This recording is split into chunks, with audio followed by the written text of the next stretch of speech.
Conor Burns. Thank you, Mr. Deputy Speaker. Could I just begin in congratulating my honourable friend again for securing this debate and to apologise for being a moment late at the arrival. I have just this afternoon travelled up from the constituency and I have the honour to represent Bournemouth West, where I was at the opening of a visitor facility in a cafe at the Cherry Tree Nursery, opened by Her Royal Highness the Princess Royal.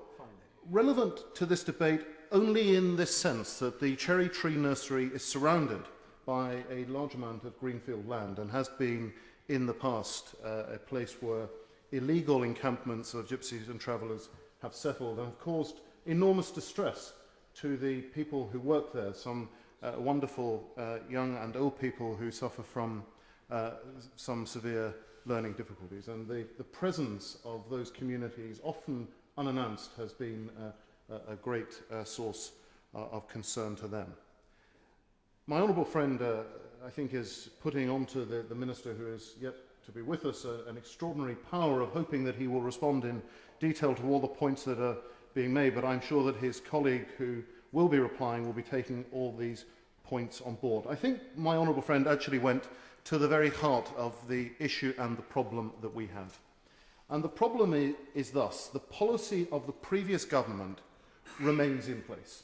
I spoke to the head of Gypsy and Traveller Policy at the Department for Communities and Local Government prior to Christmas, a lady called Nicola Higgins, who confirmed to me that the policy of the previous government is still in place. And we have, in the run-up to the previous general election, the past general election, raised the hopes and expectations of our local electorates that this would be a priority for the government that is now in office. Our ministers are still making the point that the Localism Bill will give our local authorities the powers that they need to get together in groups of local authorities and remove from them the requirement that each of them must have their own separate single authority provision. And I think really what my honourable friend who has secured this debate and I want the government to do is to complete this unfinished business and move with some speed to reassuring our local communities. Now, the Parliamentary Under-Secretary of State, the member for Bromsgrove, told, well, according to my honourable friend, the member for Bournemouth East, who has assured the Bournemouth Echo that the ministers told him that, quote, once the Localism Bill becomes law, councils will have an opportunity to resubmit their local plans without the obligation to automatically identify gypsy and traveller locations. However, in a letter to me, the Minister has indicated that, and I quote, every local housing authority is required under Section 8 of the Housing Act 1985 to carry out an assessment of the accommodation needs of travellers. And it is, of course, partly through money from the Department, from communities and local government, that the consultation currently going on across Dorset is being funded.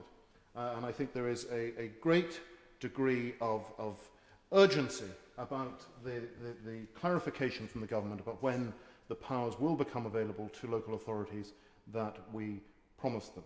Now, my honourable friend alluded to the fact that there are a couple of proposed sites. I'm delighted to give way to the honourable gentleman. Most grateful, Mr. Deputy Speaker, and I think both honourable gentlemen are making compelling and very straightforward arguments, and it's good to see so many members of the Treasury bench here to hear them. But can he say, therefore, whether he thinks it is a lack of transparency from CLG that is the problem, or a lack of urgency that is the problem?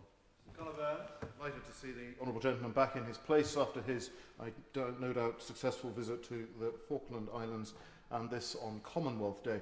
As my friend opposite knows, sometimes governments of all persuasions need a little bit of a push, and it is our constituents who are giving us the push as these sites are going out to consultation. The current consultation being carried out by bakers across Dorset, being funded to the tune of some £300,000 by the Department for Communities and Local Government, is profoundly unsettling the communities that my honourable friend, the member for Poole, and I serve. One of the proposed sites that is out to consultation at the moment is in the Lansdowne, right at the heart of the centre of Bournemouth, known locally as the gateway to Bournemouth, visible from the Wessex Way as travellers will come in. Thank you, my honourable friend. As I mentioned in my contribution earlier, the real problem is that both Bournemouth and Poole became unitary without looking at the boundaries. Both are very compact. Finding suitable sites is difficult unless we do it with the Dorset-wide basis.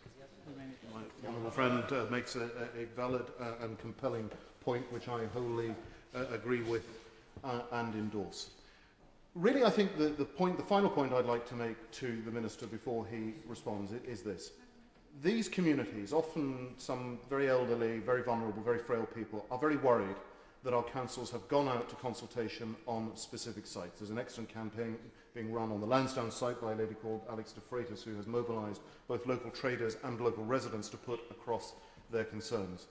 What we really want to hear tonight is a compelling and urgent answer from the Minister as to when our local authorities will be able to move away from this consultation and have the powers, the very sensible powers that we offered them in both parties' pre-election offerings to the British people, the opportunity to come together and make provision across multiple authority areas, thereby giving the police the powers they need to move on the illegal encampments that do so much damage to the communities my honourable friend for Poole and myself serve. And I look forward, as do my residents in Bournemouth West, with eager anticipation to the words of reassurance that will doubtless now flow from the dispatch box. Yeah.